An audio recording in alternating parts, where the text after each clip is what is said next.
I waited 55 years to get married because my story was, I'm worthy of being a girlfriend, but I'm not worthy of being a wife. If I outshine him, if I showed too much confidence, if I didn't show that I needed him, what would that cost me?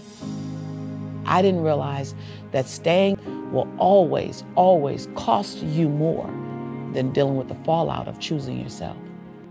If I committed to Lisa, I won't count the number of times you've been knocked down. I'll count the number of times you've been able to get up. Your story ain't over yet. And as long as you still have the pen in your hand, and oh sister, you still got the pen in your hand, let's write another chapter.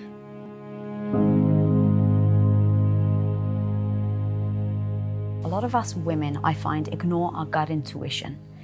We end up dating the bad boy even though we know he's gonna freaking break our heart. We end up staying in that relationship that even when we see the red flags, we just choose to ignore them. Or we can do the opposite, where we end up leaving those bad relationships and swear off love for the rest of our lives. But girl, you didn't get trapped in either of those two. And so I want to know, how on earth were you able to go from ignoring your intuition when you were in a very toxic relationship to building your self-worth and confidence in order for you to be able to be open to finding love in your 50s? I got there because in the moment, I valued being tethered to someone more than I valued being happy.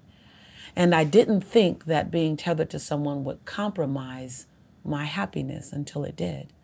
I stayed there because of fear of other people's thoughts of me, trying to manage other people's perception of me. But it was so beautiful and shiny, and I didn't want to admit that everything that glitters ain't gold. And so I found myself feeling broken. And I needed to fight for my life, Lisa. I was losing Lisa. I was losing Lisa in being a mother. I was losing Lisa in being his fiance. I was losing Lisa in shame. And I was a motivational speaker. Now I'm afraid that someone will find out that I'm being abused, and you can't be abused and a motivator. I didn't allow those two realities to coexist. Either you were in the light or you were in the shadow, but you could not have shadow moments living in your light or light moments while in the shadow. I just didn't understand at the time that those two worlds can coexist. And so now I have shame. And I remember my mother noticed that everything about me had changed. I was waking up just trying to outrun sad. I woke up trying to outrun my own hurt, outdo my own pain, outserve Jelani, outserve with my mom, outserve the public, try to outserve all of my hurt and my regret. If I'm busy enough, if I'm busy being busy, then maybe I won't feel what I feel. And my then fiance lived with me, and I had moved out from another state, and all of a sudden I didn't want to be at home by myself with him, but I didn't say that. I just would keep inviting my dad over, inviting my mom over, like over-inviting my brother over, because he was a professional. He was in corporate America. He was an executive, and he validated his abuse. In what way? He validated his abuse. First of all, it was very manipulative, and there's no reason for me to live without you. When you found your one, if your one doesn't want you anymore, then there's no reason to live. So if you choose out, then I'm going to choose out. You choose out of this relationship, I choose out of this world. So when you open the door, Lisa, crack the door open and keep Jelani behind you, because you might just see blood on the cream carpet of our living room because I've decided to blow my brains out. So for months, I would put Jelani behind me And I would peek in the door and I go, we can come in. And I lived with that tension for months, knowing that I secretly stopped the wedding. I had the awareness to know, and this is crazy, Lisa, but I knew if I blatantly cut off this relationship that I was going to leave my home in a body bag. I didn't question it. I didn't wonder it to this day. It's been 30 years. I don't wonder it. And I'd never felt that way before. And when it escalated to physical abuse, I found that I didn't know how to prevent it in the future because we didn't have an argument. Nothing happened. As a matter of fact, we made love and we had this amazing evening. And then I woke up with his hands wrapped around my throat at 3:20 a.m. And I remember it was 3:20 because as he's choking me out, I look over at the clock. And I look at the clock because I'd had a dream several times that I died at the end of his hands. I didn't tell anybody that. I'm like, you're crazy, Lisa. This is crazy. This is crazy. And everyone loved him. You have an amazing fiance. He's awesome. Does he have a brother? And so I'm not trusting myself. I'm wondering, like I believe you have a GPS, God placement system. And whatever your faith is, you got a God placement system. You got your own GPS. And my GPS was telling me, like, back up, slow down. Ask more questions, get more information. But my desire and my loneliness and my wanting to be in the relationship so I could experience what she's experiencing. I can have what she looks like she has. My desire to be in that space that other women were in allowed me to lower my bar. So when I finally navigated him out of my life, I moved everything. I moved my job, I moved my home, I moved everything. And I was diagnosed as clinically depressed. And I was given a piece of paper, and on that piece of paper, it said two things that I never thought would be on the same piece of paper: Lisa Nichols and Prozac. What happened? All I wanted to know, Lisa, was what happened? If Lisa Nichols needs Prozac because she's that sad, that depressed, I want to know what happened. And the answer was I lost me. So many of us lose ourselves in service. We lose ourselves in wanting to be loved and accepted. We lose ourselves in our weight gain. We lose ourselves in becoming mothers. We lose ourselves in becoming someone's partner. We lose ourselves in being the best employee ever. ... We just lose ourselves because we're designed to serve. We're designed to nurture. We're designed to care for. And somehow, in the long line of people to serve and to care for, I had ended up at the back of my own line. And by the time I got to the front of the line, there was nothing left. There was nothing to give. The reason why I feel like I needed to tell you that is because I don't want any woman, any beautiful sister friend listening to my voice to think that it's snap, crackle, pop. Because discovering that you've lost yourself and then getting on a quest to find yourself and then mustering up the courage to fight for yourself and then staying in action on behalf of yourself, it ain't overnight. But it's worth the journey. So I didn't want to answer fast because I don't want you to think that it's an I Dream of Jeannie moment. It's a lot of things. If someone's really trying to follow, how did you do it? I think it needs to then start with, when did you start to notice, in hindsight, that you started to turn down the volume of your intuition in the first place? Because if we can start identifying that, potentially we can stop women from finding themselves in the situation. But then also, how many times do we turn down our intuition on everything? So what do you think actually set you up to start turning down that volume in the first place? I believe the leaf on the end of any tree had to start as a seed. The seed was the fear of. The fear is a made-up story about the future that hasn't happened yet. But if you make up the story long enough and you tell yourself the story often enough, it becomes real to you. So it started with my fear of raising Jelani alone, the fear of never finding love, the fear that I'm not lovable, the fear that the chatter in my head is true about me. Talk to me about that one. The fear that when I say I'm not good enough, that I'm girlfriend material only, but I'm never wife material.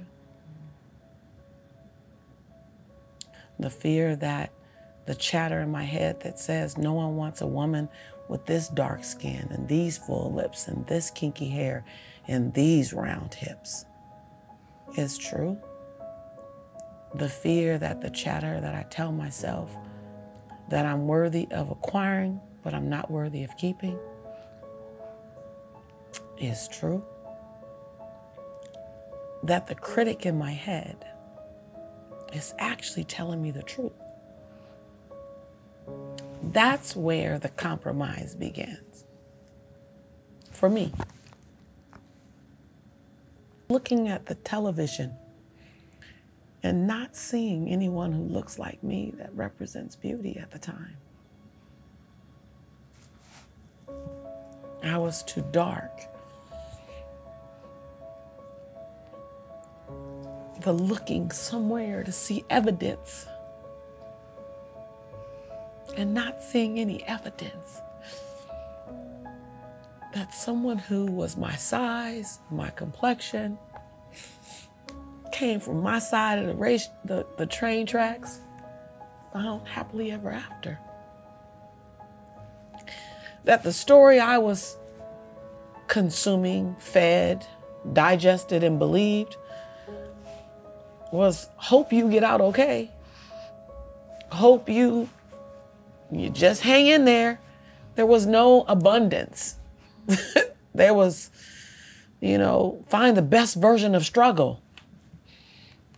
So it started with the story that I told myself. And I think that started with the story society looked like it was trying to tell me. And then I bought it. I put out all my coins and bought the story. And then I didn't need society to tell me who I couldn't be because my volume was up loud enough.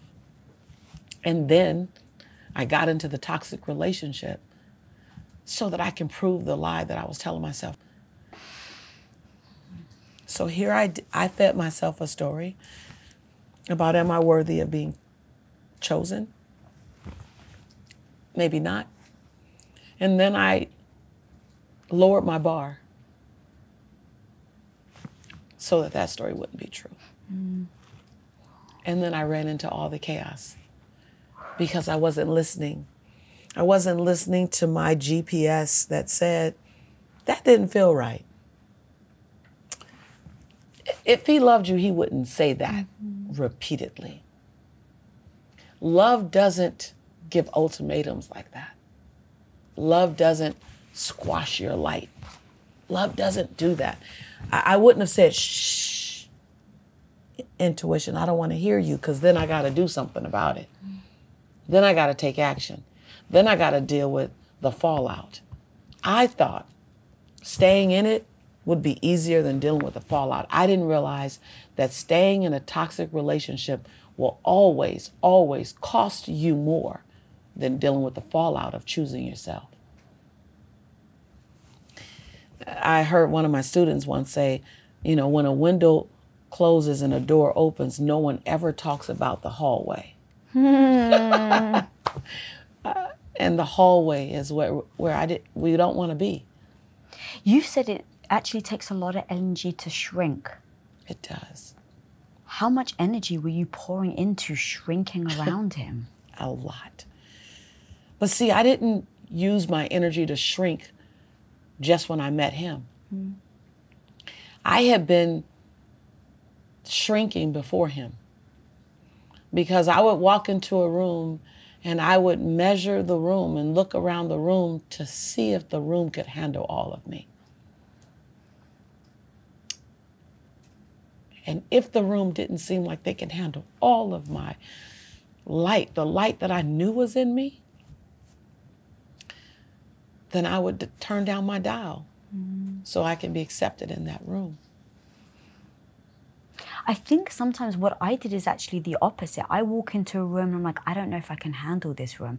I have such, in the past, I had such low self-esteem of myself that it was, I think it probably comes from the same place, right? Like the insecurity. So how much of that was when you had turned down your dial, you start telling yourself a story, and then when you met him, he became evidence that what you were telling yourself was true. At that time in my life, I felt like I was so conflicted. I was conflicted because you don't become who you are. You've always been her. You're just letting her come out. Like, I think that's important. There's always a tree in the seed.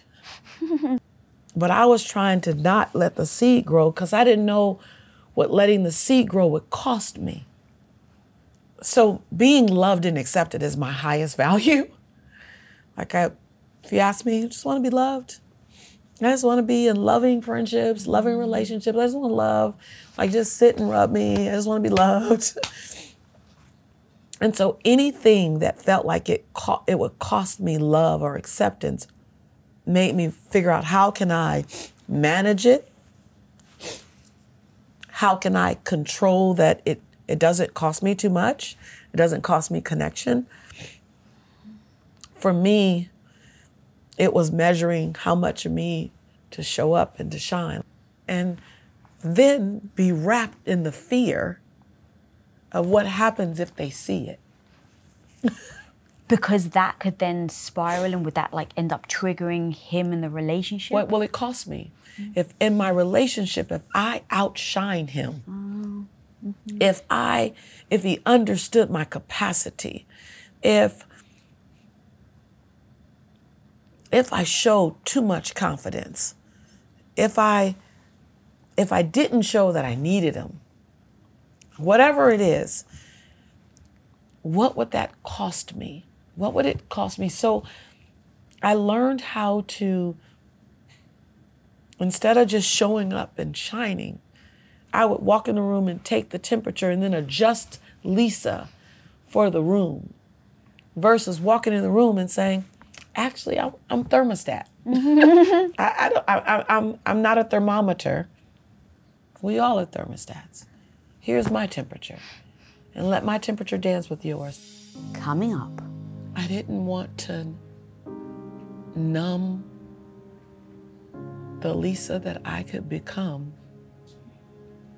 just so that I could numb the pain that I was feeling.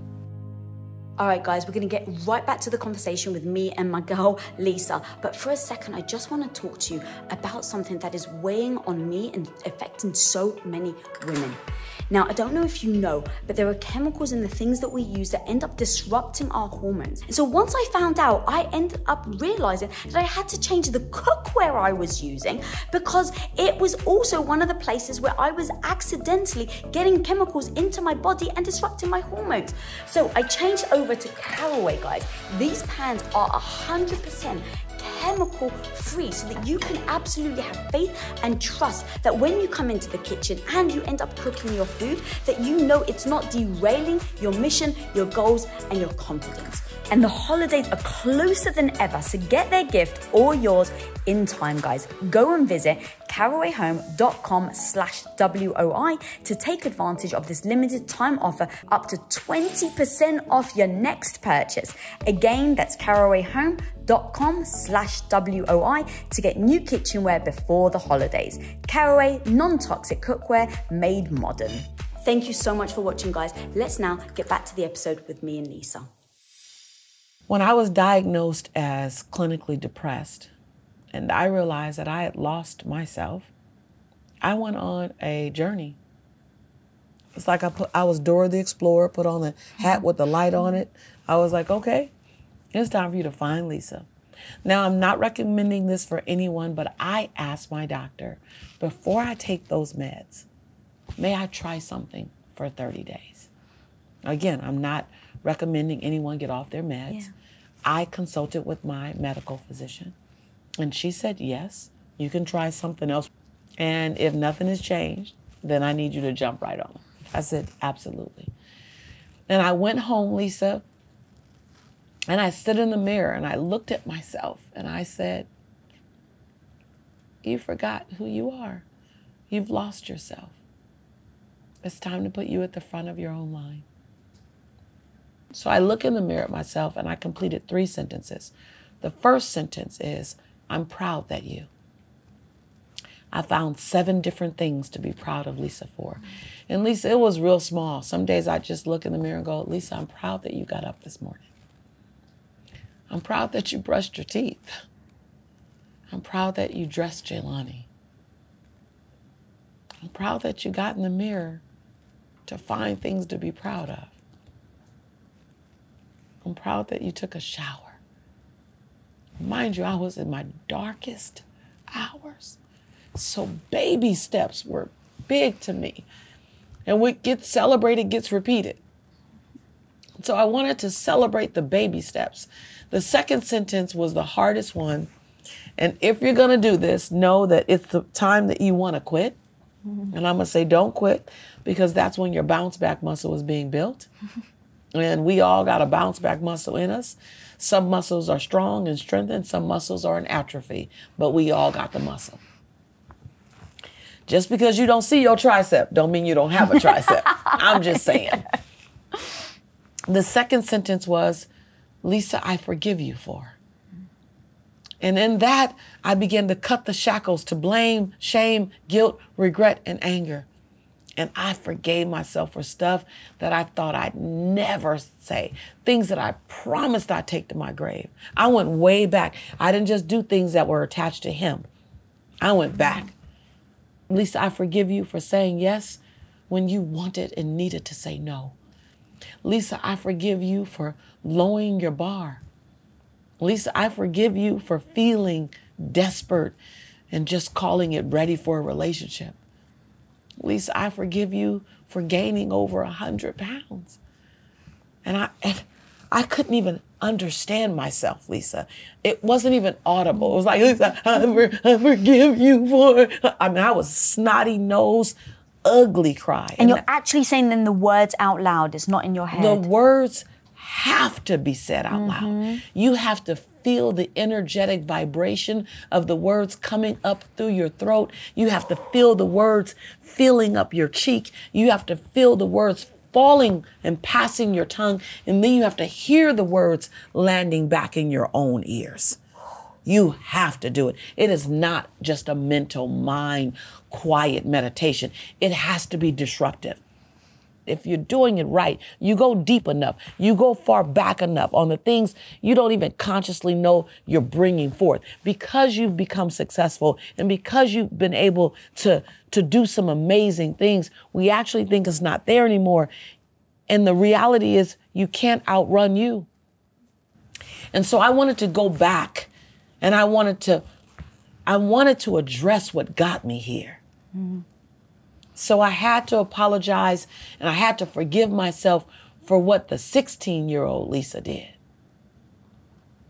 I had to go forgive myself for what the 21-year-old did. And it may not have been all crazy, but for me it had shame. And I never got through that. Lisa, I never got through the second sentence for the first maybe 60 days without crying.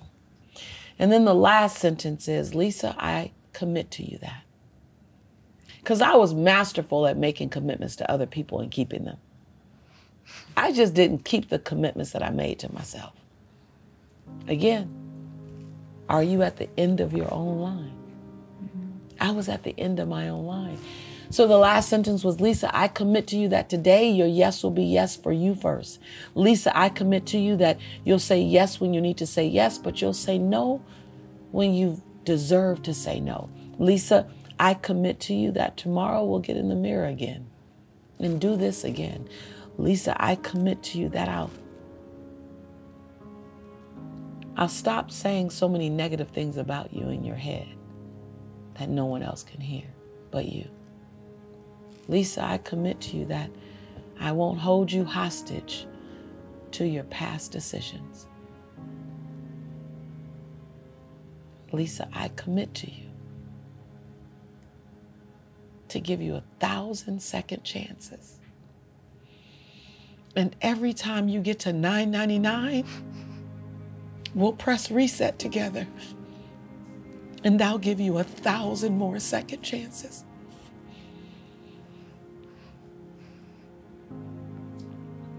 And that was the beginning of me giving Lisa another chance to have seemingly screwed it all up for her and her 3-year-old child. And still have a right to be happy, have a right to feel whole, have a right to feel love, have a right to have this messy, screwed up past and still find the light and still find the joy and still help someone else find it. And I committed to Lisa, I won't count the number of times you've been knocked down. I'll count and celebrate the number of times you've been able to get up. I never wanted to be knocked down. I never wanted to be in a toxic, abusive relationship. I never wanted to gain 100 pounds. I never wanted to be broke or feel broken. I never wanted to get on government assistance to feed my son. I never wanted to have to borrow money to buy him Pampers. I never wanted any of that. I never wanted to look in the mirror and hate my mocha skin, be mad at my full lips, to not be able to hear the compliments when someone complimented my lips, to not be able to hear them because my chatter of how ugly they were was louder than their compliment. I never wanted to sit on a national media show or sit on a local show or sit in front on a panel and feel shame about my weight. To want to be a version of someone else that I'm looking at more than I wanted to be me. Wonder why God put me in this body, gave me this health journey. I never wanted any of that, Lisa. But I stopped asking God, why? Why me? And I started accepting that if I get this, if I got this journey, then it must be for a reason. Then if I could use it as fuel, what would it be? If I counted every single thing that was messy and funky and ugly and painful, if I counted it all as fuel, how much fuel do I have?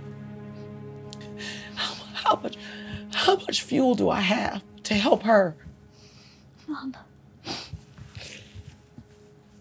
If I turned everything that I counted and I thought was a fortress, a wall that held me back from being who I wanted to be, if I counted every single one of those incidents, moments, as fuel for me to help someone, could I use it? Could I turn it into fuel? And then I asked the question, why could I not turn it into fuel? What makes me qualified to help her is everything that I just mentioned. It's not what I've avoided that helps me be qualified for this conversation. It's what I've been hit by and bounce back from. Don't put a period where God put a comma. Your story ain't over yet. And as long as you still have the pen in your hand, and oh sister, you still got the pen in your hand, let's write another chapter. Okay. Just need to let that really sink in. Okay, there's a couple of things that you said in that I'd love to go a little deeper if you're okay, because there were moments where I always think of that fork in the road, or I call it the sliding door moment, where there's a whole movie where it's like they make the sliding doors of the train and their life goes one way, and then they cut to another version of the movie where they're running for the doors and they don't make the doors and their life goes another way. So those sliding door moments, there's a few sliding door moments in your story, and I'd love to understand what it was that allowed you to take one path where many women don't, and they take the other path. And these are the key moments that I think if we can understand how to do that for ourselves, we can end up really building the life that we want. So one of the sliding door moments that you said is your doctor gives you Prozac. When you feel that broken, when you feel that depressed, some people may go, thank you, here's a way out. Like, and there's no judgment there, right? I get it. Like you feel so broken and someone offers you a way out, that feels amazing. But in your brokenness, you didn't take that way out. You actually said, just give me 30 days.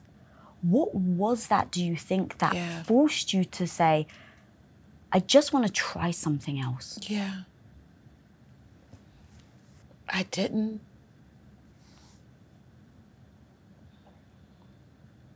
want to numb the Lisa that I could become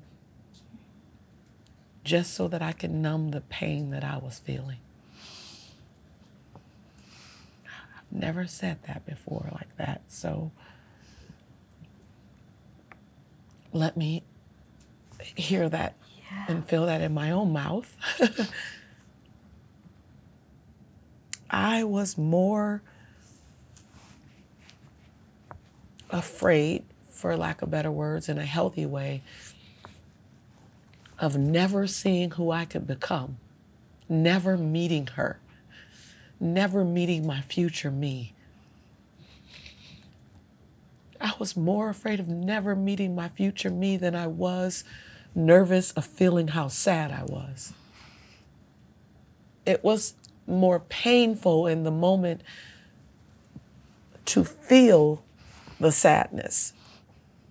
And I felt every moment of how sad I was and how embarrassed I was.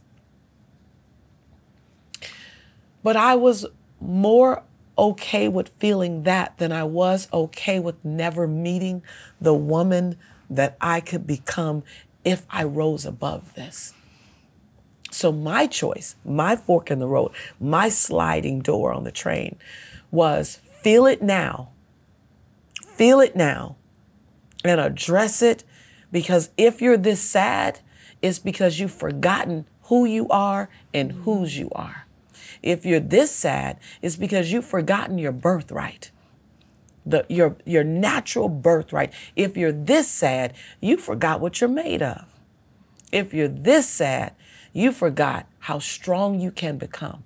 So I need you to recognize that your human spirit is unbreakable and your human spirit is unshakable. I know you're hurting now, and I know you're wounded now, and I know you feel betrayed now, and I know you're tired now. But I need you to not numb the muscle. I need you to build the muscle. And I felt that in that moment. And not all of us needs to have that awareness in the moment.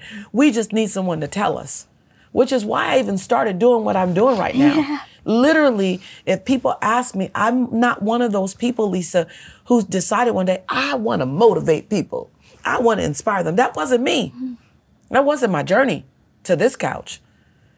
My desire to help people came after this moment that we're talking about.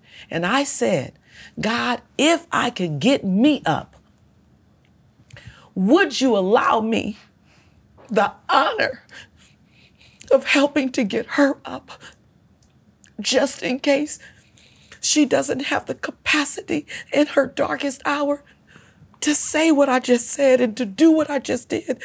I don't expect every woman going through something to do that. I don't know some days how I did it. So God, please give me the honor.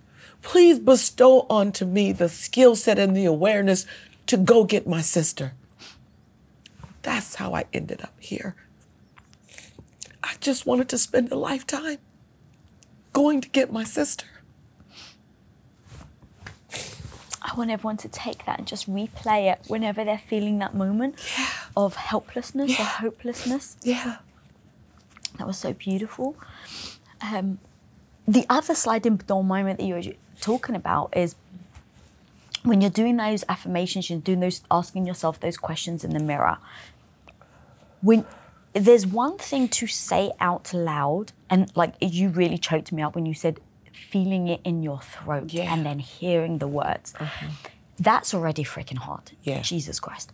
But once you've then said it, how on earth do you then stick to the commitment you've made to yourself? Right. Because it's one thing saying, I'm going to show up for myself. I'm going to love my body again. Yeah. It's a whole other thing when you're back in that moment as a habit, right? Habit loop where you walk past the mirror. Let's say you were in your, your skivvies and you're looking at yourself and you just insult yourself. So there's a big difference between making a commitment and then breaking the habit loop that you're in. How were you able to stick to the commitment and break the habit loop so that you can then build your self-esteem and your self-worth so that you can turn around to your fiance at the time and say, no, this isn't my life anymore.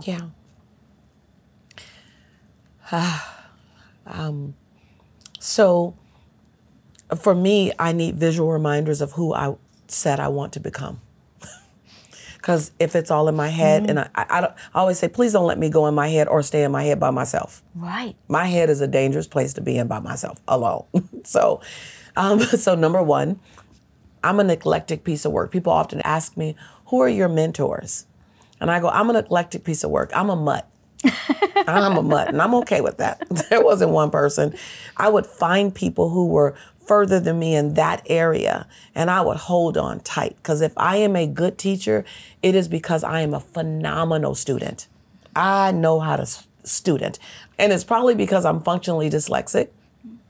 And I need to be thorough when I'm learning. I know I need to be thorough. So it's my superpower. My dyslexia is my superpower, by the way. So I don't question. I know I need to go deep. And so I would find people that spoke my language. They spoke my language.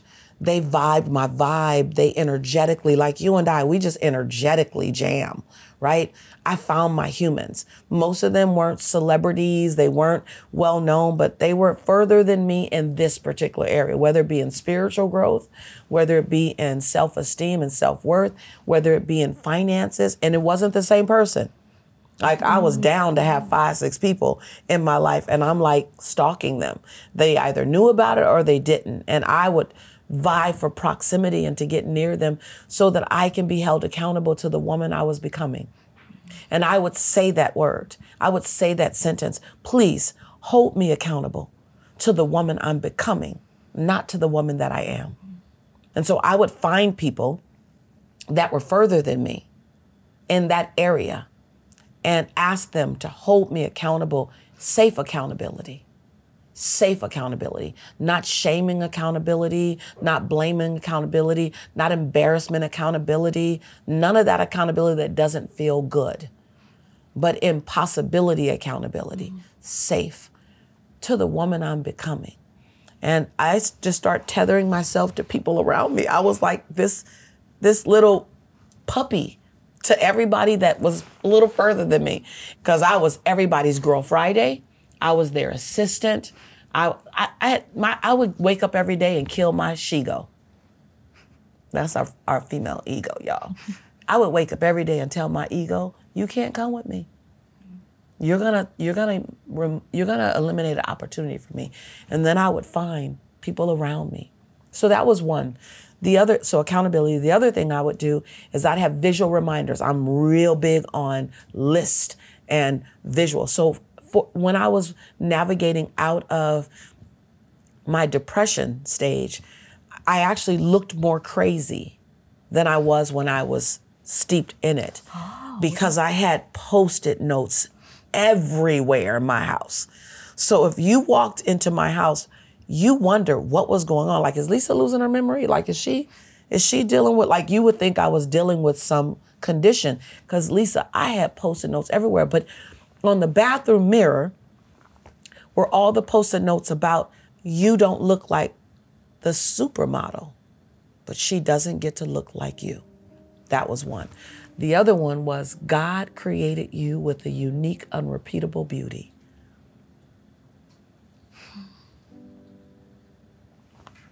And there was another one that says, your mocha skin is deliciously kissed by God and the sun.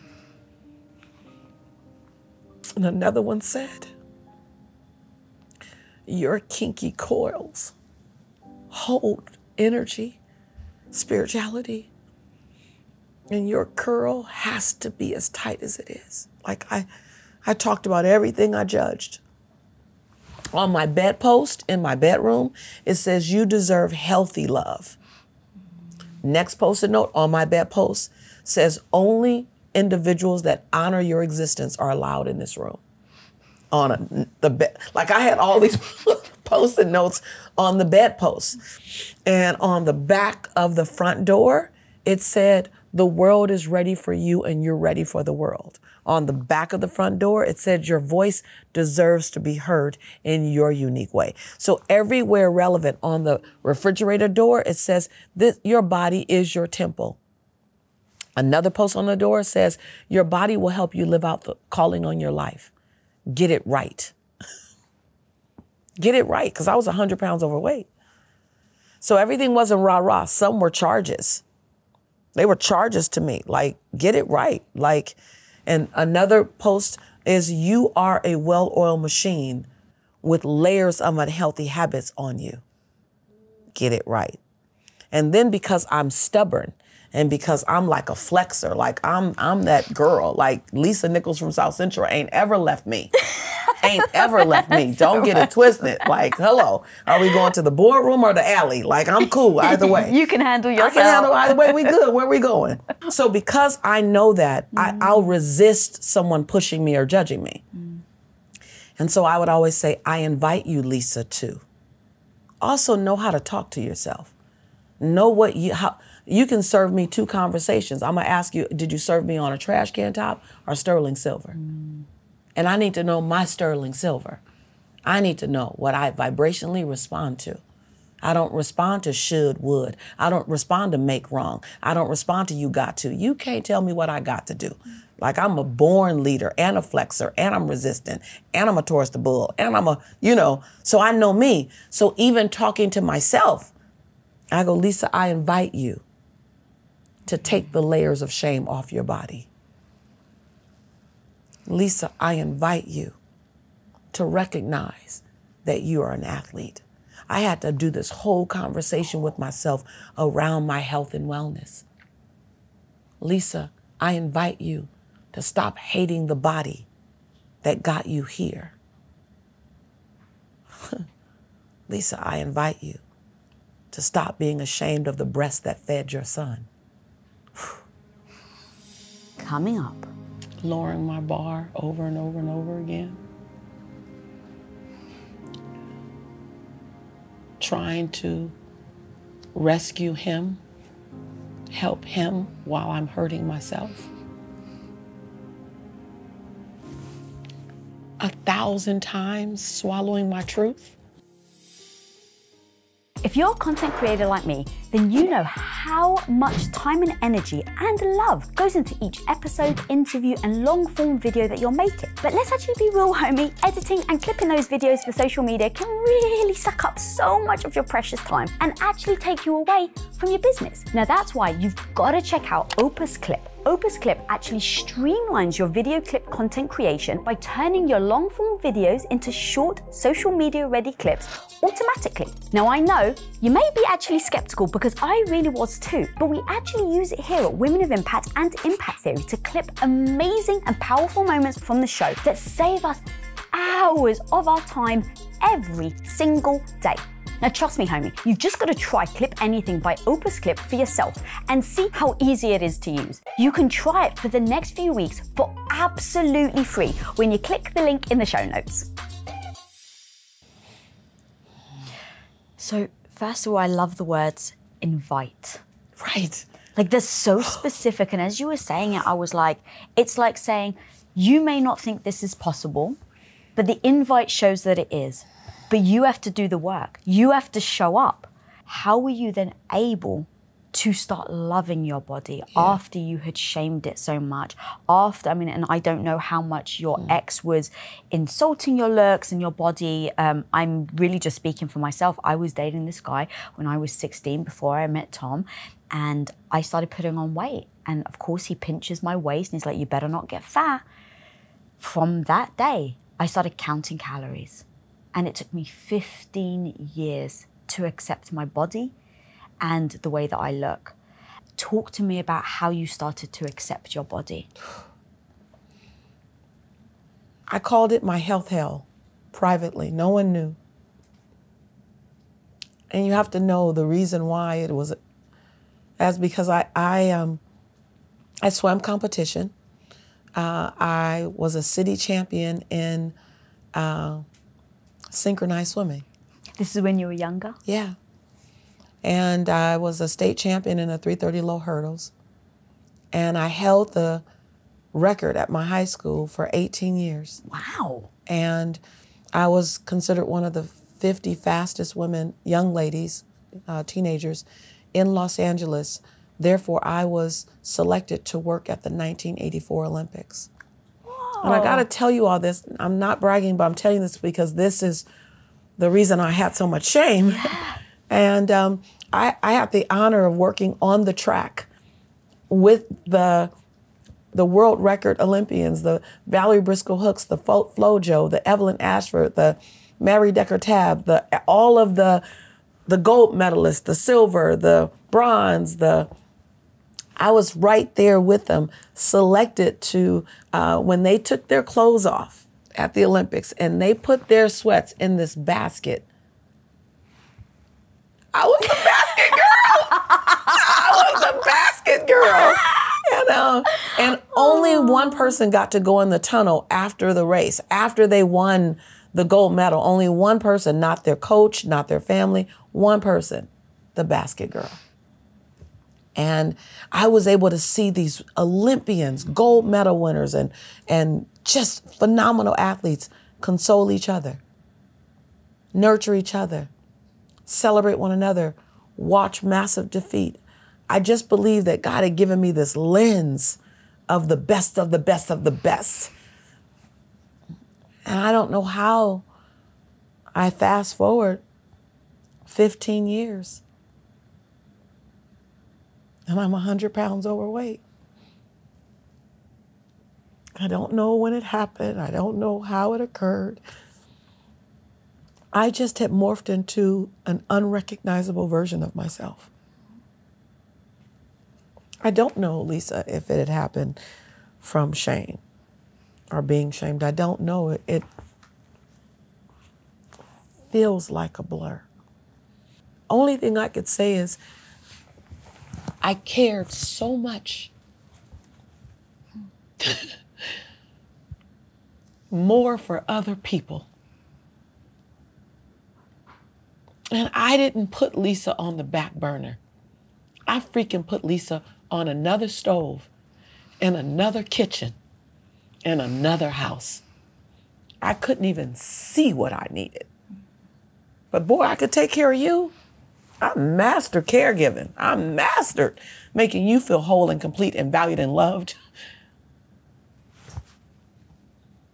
So I don't know if it was a pinch of my waist or if it was suppressing a feeling. All I could think of was I was afraid to be seen too much. And I had what I and some of my classmates called a Serena Williams body. Like I had a body. I was an athlete. I was a track runner. I was a hurdler. And I had this light in my personality. And somewhere along the line, it began to feel unsafe to have this body and this personality together. And so I slowly began to put on the layered jacket of weight. Because what I realized when I stepped in a room, I didn't have to worry about being accepted when I was overweight. I could have this light, honestly. I could have this light, and people had compassion for me, and I was motherly, and I was nurturing, and I was safe. And I wanted to be safe, and I wanted to be chosen. And we will do the craziest things to be chosen. So it was my artificial victory. Women liked me more. Oh, fuck. Women liked me more when I had this light and this personality, but I had that body. Oh, God. And I think at times, more than I needed to be loved by a man, I wanted to be loved by the women around me. So I was willing to be radical for her, whoever she was. I didn't even know it though. I remember speaking at an event in Utah. It was 13,400 people there and from 11 different countries. And it felt like a big moment.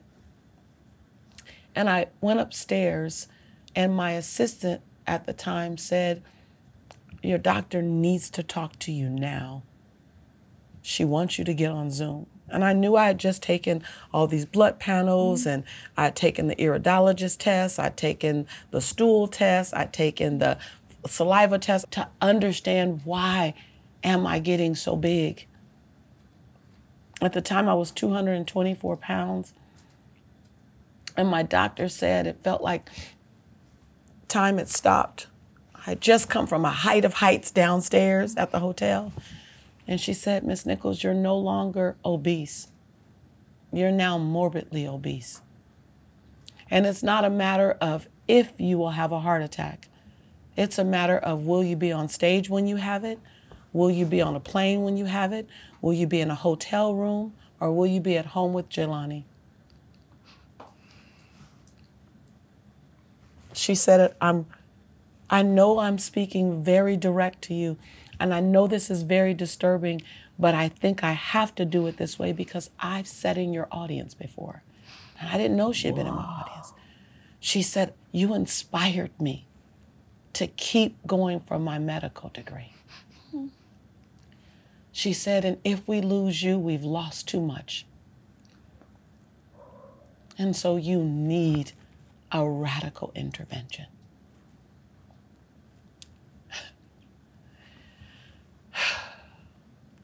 So my health has been private to me. I had 6 blood transfusions in 3 years. Whoa. I would leave the stage, quiet as it's kept, no one knew, but I would leave stages, sign autographs, sign books, take pictures, Smile, pretend. smile really big, and get in the car and go straight to urgent care for a blood transfusion. I had almost lost hope and thought that this is my destiny. I can be brilliant and spiritual, but I'm always going to be morbidly obese. I'm always going to not have enough iron. I'm always going to have a low blood panel. I'm always going to be this way. This is my sentence. What do you think it was a sentence for? I don't know whether it was thinking that the room called love had to be entered through the door called sex, because that's what media shows us. Lowering my bar over and over and over again. Trying to rescue him, help him while I'm hurting myself. 1,000 times swallowing my truth. My truth was trying to get out of my body. And I let myself talk myself out of my truth being worthy to be heard. So I pushed down the necessary truth back down into my body so many times that it became toxic in my body.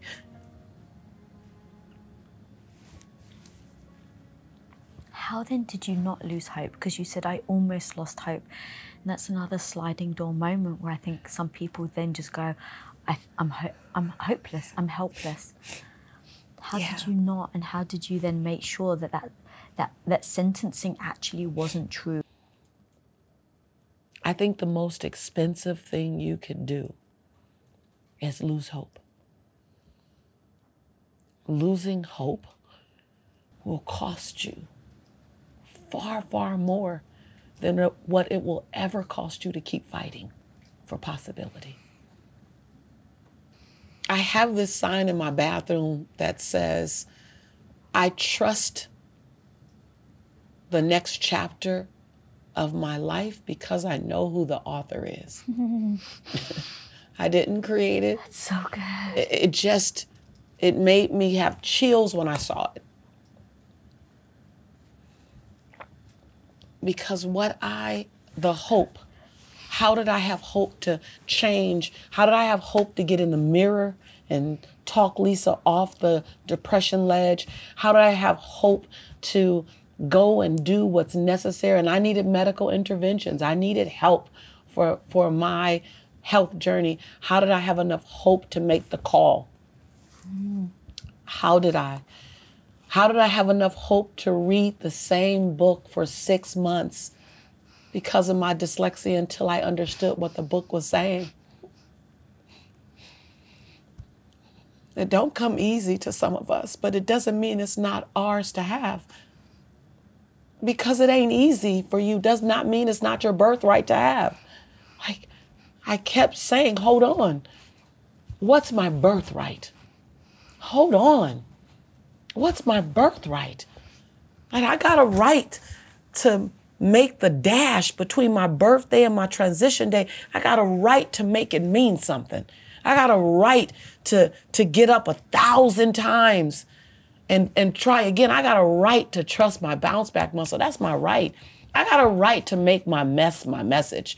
I got the right to make my testimony. That's my right. And I just kept saying it. And it was almost like, I'm a rough again though. It's almost like, okay, like if you want to test whatever this is, you want to test my resiliency, I'm down for that. That my conviction and my convenience don't live on the same block. My grandmama told me that. So maybe this is about my conviction being born. Maybe if I didn't have this experience, there would be no reason to have conviction. Conviction and convenience don't live in the same zip code. And if you have convenience, you don't need conviction. So this ain't convenient. Being 224 pounds ain't convenient. Having 6 blood transfusions in 3 years ain't convenient. Having emergency hysterectomies between major keynotes ain't convenient. So maybe, just maybe, this is about building my conviction. And maybe, just maybe, I need this level of conviction for the assignment on my life. Maybe, just maybe, the determination that climbs me over that mountain is the one that's going to help me get her over her mountain. Maybe, just maybe, all of this that feels like manure is fuel. Maybe, maybe I need this to be the woman I've been called to be. Maybe I'm not a victim of anything. I'm not a victim of anything. Maybe that this is what helps me to cape on and clock in. Maybe. And so all of a sudden, I just started saying, what if? I love the phrase, what if? What if? What if this ain't the end of my story? What if I ain't supposed to go out like that? What if? What if I'm trying to put a period where God is trying to put a comma? What if I erase the period and say, okay, what next? What if? What if I stop looking at reasons why I'm not the person to do this job? And ask, could I be? Whatever that job is. Could it come in the package of a little mocha chocolate, full lip, round hip, kinky hair girl? What if? What if? What if I'm not everybody's messenger, but I'm somebody's messenger? What if? So I just started asking those questions. And then it kind of, what if? And then I realized I don't want to die with the what if in my belly. I don't want to die with the woman I'm supposed to come still unborn. Here's what I knew. I asked, I got on my knees, I prayed. I said, what would stand in the way of me being the woman to the world that you want me to be? And the answer was, your body can't keep up with the calling on your life. That's what I heard. I want my body. See, for me to lose weight just to be a size 8, I realized it wasn't big enough. For me to lose weight just to look good for him, whoever he was at the time, it wasn't big enough. But when I said I need to lose weight and get strong for the calling on my life, I don't want the calling to have to never be answered. I don't want the dream that the divine has for me in the world to never come out because my body wasn't ready, because my core wasn't strong enough, because my digestive system wasn't working, because I needed to do some things that I was too stubborn to do. Now, I'm not going out like that. When I leave this planet, Lisa, I want to be so exhausted. I want to be so exhausted from running fast, long, dreaming big, jumping high, falling hard. Because I'm okay to fall. I'm okay to fall. I fail all the time. But I trust my get-up muscle. When I leave this place, the only way I will truly rest in peace is if no part of who I could become is still left inside of me. I don't know what it takes to get that conviction. What does it take to have the conviction of saying what if in the possible way? Because a lot of people do it in the impossible way. You're right. What if I fail? What if they laugh at me? Yeah. What if he doesn't like me? Yeah. What if? Yeah. But I used to do it all the time, all the time. Because remember, my love language is being accepted. That drives me. Will you like me? Will you love me? Will you keep me? Yeah. Will you like me? Will you love me? Will you keep me? I still am that chick. I haven't changed from her. All the what ifs you said all had to do with other people.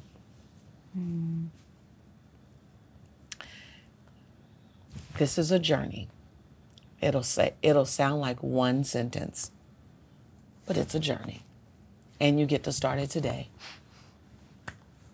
I began the journey to what would it take to, for the first time, fall madly in love with Lisa. What would it take for the first time to fall madly in love, to love Lisa like I love that dude, to respect Lisa like I respect that woman, to honor and celebrate Lisa like I celebrate those people? What would it take? I had evidence of love, respect, honor coming from me to someone. I had evidence of that. I had never seen any of those from Lisa, for Lisa, like that. So I began a journey of what does it take to fall madly in love with you? So most people do a little bit of self-work and then they stop doing it because they grew a little bit. One of the things that my dear, dear friend Jack Canfield said once, oh, Lisa, you stay in the work. I let people ask me repeatedly, who are you? Who are you? And I would answer, I am someone who. I am someone who. And then I listened to my answers. I let people ask me, who do you pretend to be? who do you pretend to be? And I answered, I pretend to be happy sometimes when I'm sad. And I listened to the answers. I let them ask me, what do you like about yourself? I answered the question. I listened to the answer. They said, what do you love about yourself? I answered, I listened to the answer. They said, how do you want people to see you? I answered, and I listened to the answer. They asked me, what story is holding you back still that you tell yourself? I answered, and I listened to the answer. They said, who are you on the other side of your hesitation? I answered, and then I listened to the answer. So I did the work. And I remember those sentences because I just answered them again last week. I just answered them again last week. I stay in the work. So I begin to work on, can Lisa love Lisa? Because when you love you, you will be more committed to your perception of you than you are worried about for someone else's. So your what ifs will change. Because what if I fail really is, what if I fail and they see me fail, what will they think? Mm-hmm. So for me, here's the key thing. I run and leap more not because I trust that I will always fly, but I trust what I'll do if I failed. I know the Lisa that's failed. I know her. I trust her. She might not spring up. She might wobble up, but she'll always get up. So I'm cemented in knowing me. I'm not perfect. I'm so far from perfect. I'm so far from perfect. And my mistakes now are normally 6 or 7 figures, and they require a couple of attorneys. When I mess up, it's big. But I trust me in the mess up. So the what ifs get dissolved because I trust who's in the what if. Am I in the equation? Then we good. I'm not saying I know what's going to happen, but I trust me. And that's the long route to getting to dissolve. That ain't the fast route. So my grandmother says, baby girl, everything you love that comes out of my kitchen is created in the oven, not the microwave. Mm-hmm. Have patience. Mm-hmm. Have patience in who you're becoming. Keep becoming. Never arrive. Never stop working on yourself. Never think because you're rubbing personal development, you're rubbing mindset, you're rubbing human potential development that you fully developed. Okay. The bigger you play, the bigger your breakdowns. And if you ain't having breakdowns, then you ain't playing big enough. Be okay with you and breakdown. So when I became okay with Lisa and breakdown, then my what ifs changed. And I let people say what if to me. They'll say, Lisa, what if it don't work? Oh yeah, well then if it don't work, then we pull from it everything that made it not work and we don't do that again. Because you've done all the foundation work that when that question comes up, it's no longer a concern of yours anymore. I don't make a plan B. There's a part in the Bible, I don't know where it is. I don't know scriptures very well, but I like it when it's quoted and I get it. It says, burn the ships. Yeah. Right? Yeah. Burn the ships. I don't make a plan B. I make a plan A. Plan A modified. Plan A modified 2X. Plan A modified 2.5. Like, I'm just going to keep modifying plan A. Because if I give myself a plan C, then did I really want plan A? And will I operate plan C as if I don't really love it because I really wanted plan A? Plan A might take me longer. Give it time. Plan A might require a new partner. Be flexible. Plan A might require that I get team and I acknowledge what I don't know. Raise my hand. And so I got the courage to give this Lisa a chance. I look at myself in the mirror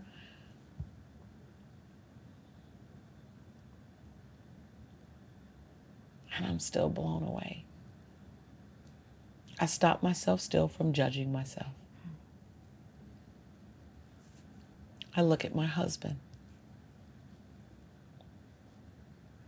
and I remind myself that I earned him and that he's my birthright so that I silence any chatter. What if he leaves? What if he unchooses me? I've heard you say, in order to get a king, I need to become a queen. Yeah. Does that also help you stay aligned with who you want to be instead of trying to serve other people? Just say, I want to be a queen. What does a queen look like? How does a queen act? And then does that then give you a North Star? It does. I want to be a queen so that a queen exists in this space. I've had the pleasure of watching queens. And I believe that you pay homage to queens by being one. Mm-hmm. That there are queens that never would be invited to sit on this couch because their timing in the world was different. There are queens who lived and died and was never called a queen.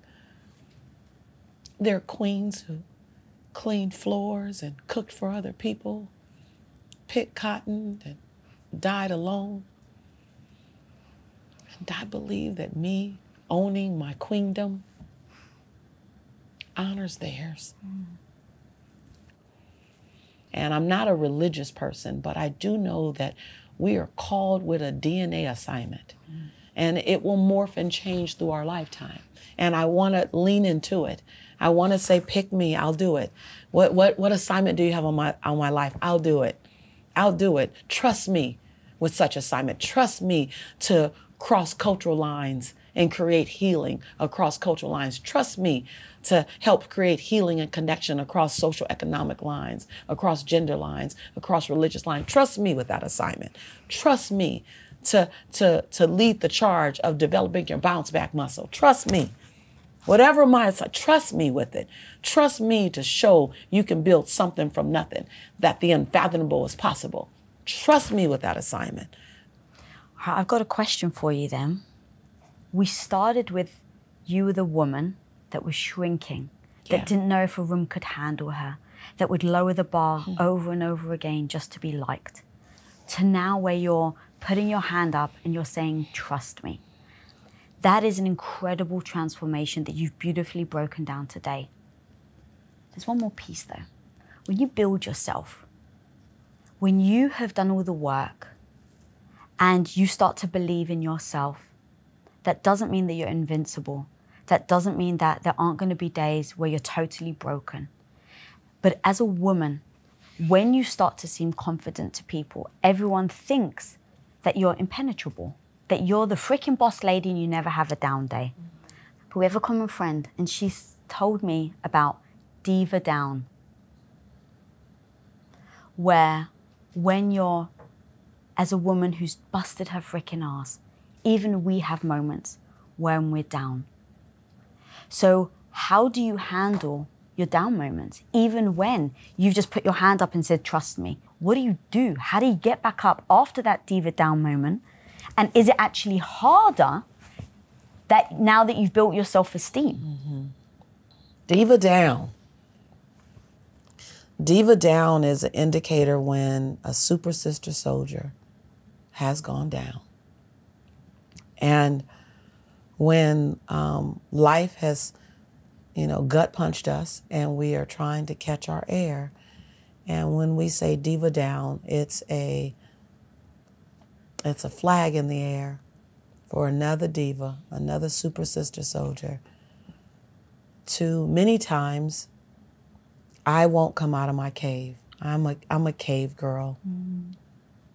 You know what I'm talking about. I'm so like that. Yeah. I don't hurt outside of my cave. I don't take my cape off outside of my cave.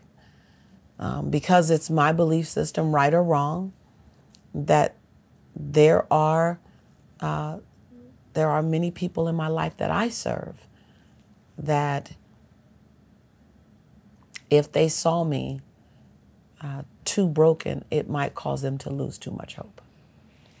Now, before I go further in what I do, there is a special letter written by Dr. Martin Luther King, a father of one child at the time and a husband.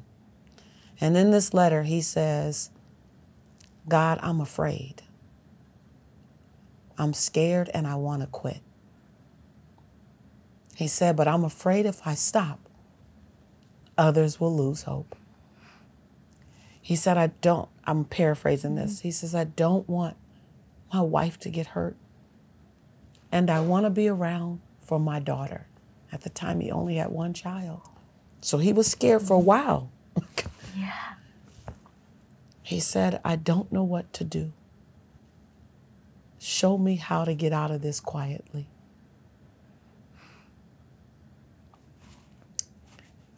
I have read that letter over 100 times. And I'm pretty sure I only read it when I'm diva down. When I want to quit. And you got to watch out when you get to a certain point, because you can quit and it can still look shiny. Like, I can quit and still look real good, live a great life, and I can put a great front up that I haven't quit. I don't try to sell myself certain things, because I will make it shine enough to buy. And quitting is one. Quitting is not an option for me. So I read this letter because Dr. Martin Luther King he's that person for many of us. We're in awe of him. We don't imagine him scared. We don't imagine him that way. When I'm diva down, and quite honestly, I've been down lately. I waited 55 years to get married. And a few years ago, my father had a tragic accident. And I needed to move back to LA to take care of my dad. And had to leave my husband in another country that we were living together. And we planned to be reunited. And the reunited didn't work for logistical reasons. And while it's coming, it's forthcoming, I was gut punched because I was waiting on that day. And I was shocked, Lisa, at how I couldn't catch my breath. I was like, and I just couldn't. I couldn't fake happy. I couldn't hang out with anybody. Diva down. And because I know about the work, I reached out to 3 people. And the first thing I asked, I said, I'm in my cave and I don't want to come out right now. Will you climb in my cave with me? Will you climb in my cave and sit in my cave? And another good friend that you know said, give me 36 hours and I'll be at your house. So my first thing that I learned is I don't have to do it alone. I'm a lone ranger, by practice. Are you? Yes. Yes. And I have to remind myself that that's a choice. That my safe spaces, like you, will love me maybe even more if I let them sit in the cave with me. That's been the biggest lesson that I've learned. As a strong woman, thank you for saying that, because I think it's really important, because when someone sees someone really strong, they don't realize that human's gonna human. And in those bad days, how the hell do you get back up? And when you can embrace that your weak parts are actually what make you stronger, and you can embrace them and then be open with some people around you about that, I think that can literally be so impressive. Hard to do, but a sign of confidence, not a sign of weakness. Yeah. And for me, only recently, because I'm exactly like you, I'm like, I don't want people to think that I'm weak. I don't want people to think I can't handle things, because I'd had such a negative thought about myself my whole life. And so only recently, and maybe this is an age thing, maybe this is an evolution thing, but I reached out to 3 of my friends and I said, hey guys, if you text me and I don't reply, that's a sign I'm struggling. Because I am not going to tell you that I'm struggling. So it's almost like I knew that this would be my action. I needed to step out of it because it doesn't serve me. It's not actually helping me. It's hurting me somewhat from building my confidence even more. And so then being able to say that and not feeling judged, not feeling the shame around it, not making it be about, oh, I must be weak if I'm saying this, allowed me to almost be free with my friends. I love what you're saying, because it's almost like you forecast a pattern interrupt. Yes. And I said to Marcellus, my husband, because my story was, I'm worthy of being a girlfriend, but I'm not worthy of being a wife, right? And so that's driving me. And the other part that drives me is love me, keep me. You know, like me, love me, keep me. And then my fear of abandonment. Knowing all of that about myself, being who I am, I said to Marcellus on maybe our second date, and we had known each other for years. And this was our second date knowing that we really wanted to be together. So it was second date after 8 years, right? So second date after running from him for 8 years. I said to him, so I'm a runner and I'd like to out myself.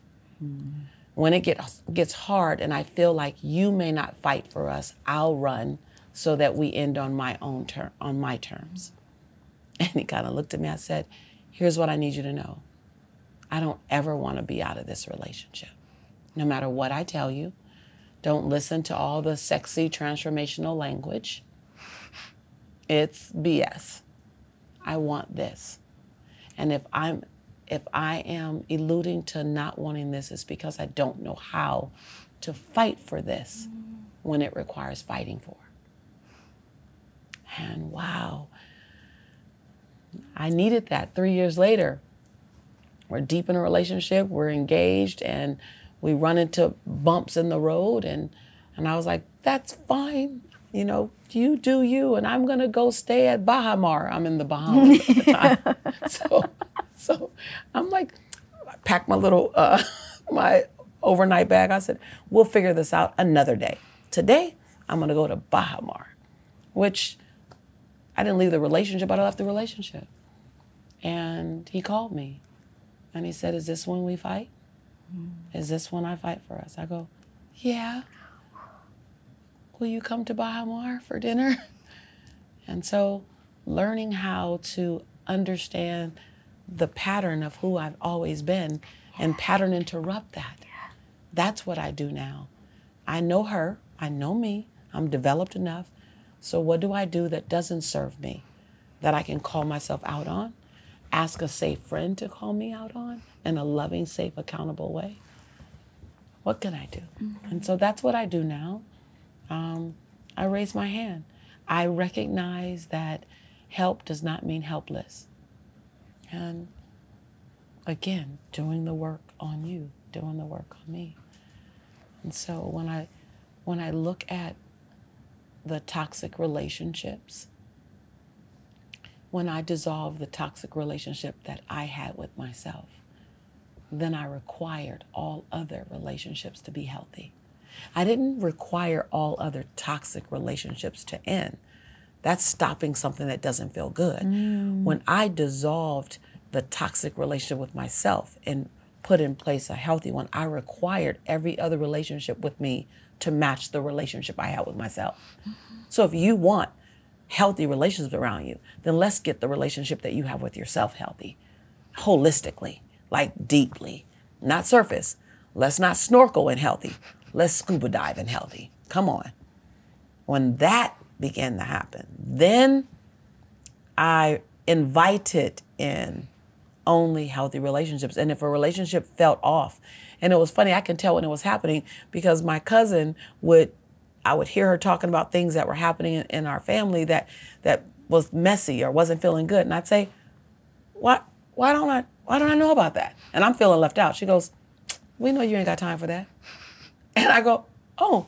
And I realized that my cousins were all protecting me by only bringing to me what was necessary, because somewhere my journey said that.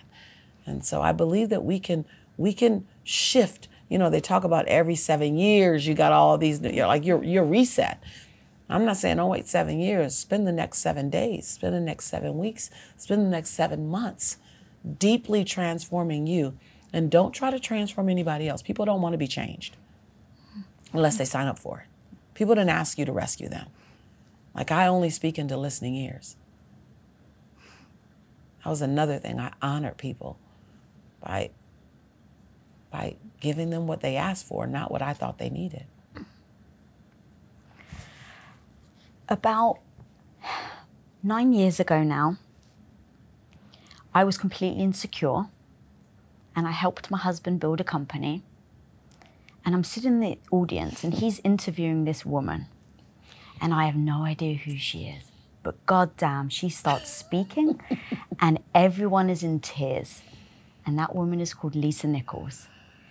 And as I sit there admiring you, thinking about how amazing you were and how terrible I am, how crap I am at things, how incompetent I am at things, how useless I am at things. And I'm staring at you thinking, wow, I could never be her.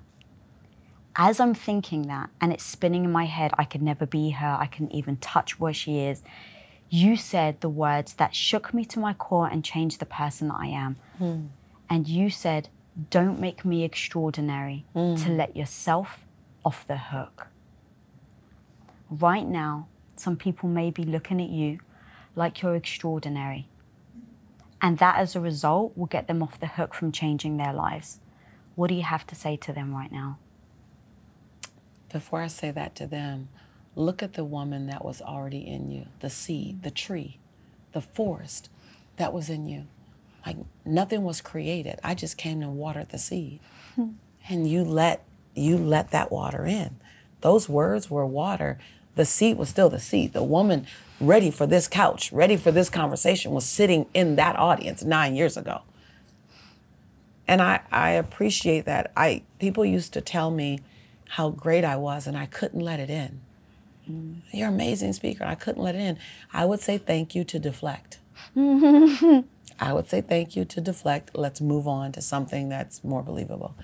People love to give me some superpower that they weren't born with, or they didn't give, some potion lotion that they didn't have.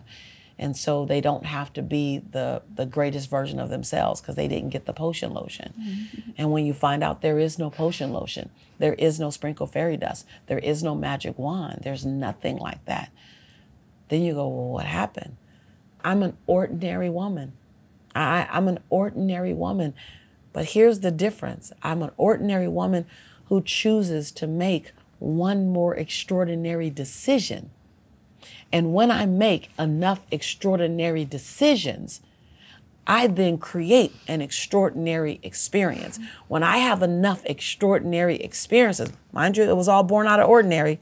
When I have enough extraordinary experiences, then I create an extraordinary life. When I sit inside of an extraordinary life, you see an extraordinary woman. But here's what you don't get to do. You don't get to give me a superpower that you weren't born with.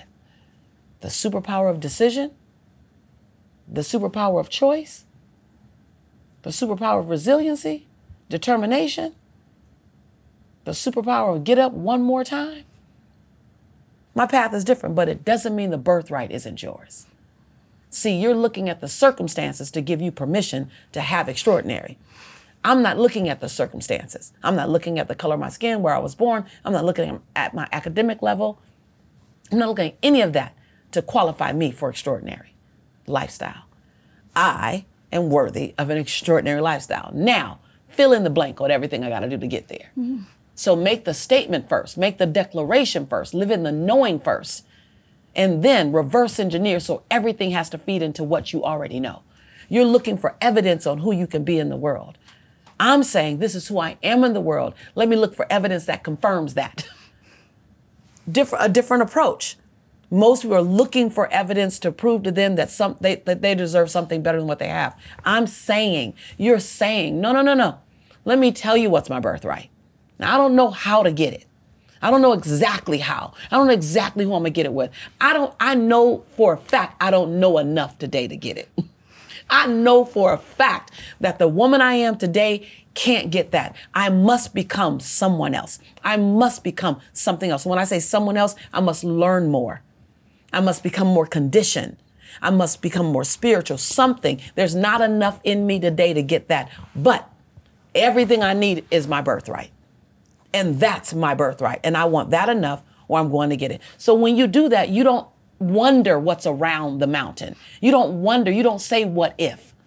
Every time you say what if, you put one more crack in your fortitude, one more crack in your determination. Every what if sets you back just a little bit.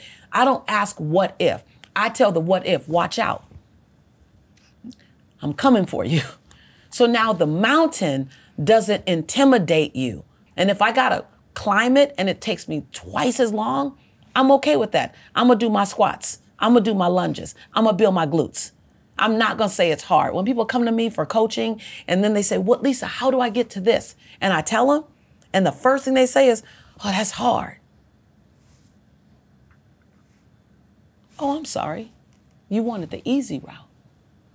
Stay seated. You can't want what few people have and do what everybody's doing. You gotta. So I'm just clear. I'm clear that it starts with you. Know you can build it. Know you can lose the weight. Know you can get healthy. Know that it's your birthright. It's your birthright to be healthy. It's your birthright to be resilient. It's your birthright to be mentally in harmony with your life. It's your birthright to be in a healthy relationship. It's your birthright to have someone celebrate you. It's your birthright. Now you choose what you want to accept. And I invite you to choose you. It's an invitation. Lisa frickin' Nichols. Girl, I love you so I'm gonna change my name to that. much. Lisa frickin' Nichols. The dash. Putting out the dash, right? Named by Lisa. Yeah. Whew, girl.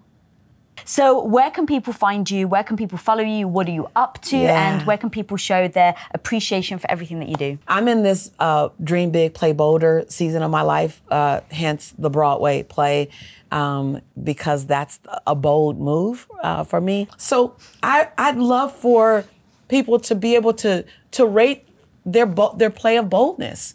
Like, are you cautious? Are you in that developmental stage? Are you, courageous, or are you fearlessly living? Because we all want to tell the story. I was fearless in my journey, and none of us want to die with that fearlessness still in us because we didn't give it birth. So there is an assessment that I have I'm super excited about. And when you take the assessment, it kind of gives you a clear view on, one, how you're showing up. Are you level 1, level 2, level 3 being fearless, and level 1 being super cautious? And then what do you do? What can you do? What are the action items that you can do to really live in the highest level of fearlessness? What does that look like? And so I'm really excited about this assessment. I'm excited about what it'll give you, the information it'll give you, the journey it can put you on. So everyone can go to motivatingthemasses.com/women of impact and access the assessment, my gift to you, cool. And give you some barometers for the next several years of your life going, I'm running for fearlessness. And I'm very action-oriented with detailed action steps that can be measured. So I'll help you with that. Amazing. Yeah. We'll put the link as well in the description so people can also access it. And it's just one day. One event. One night only. One one-woman show. It's like a dramedy. It's like drama, comedy, inspiration. So it's pretty. I play two key characters.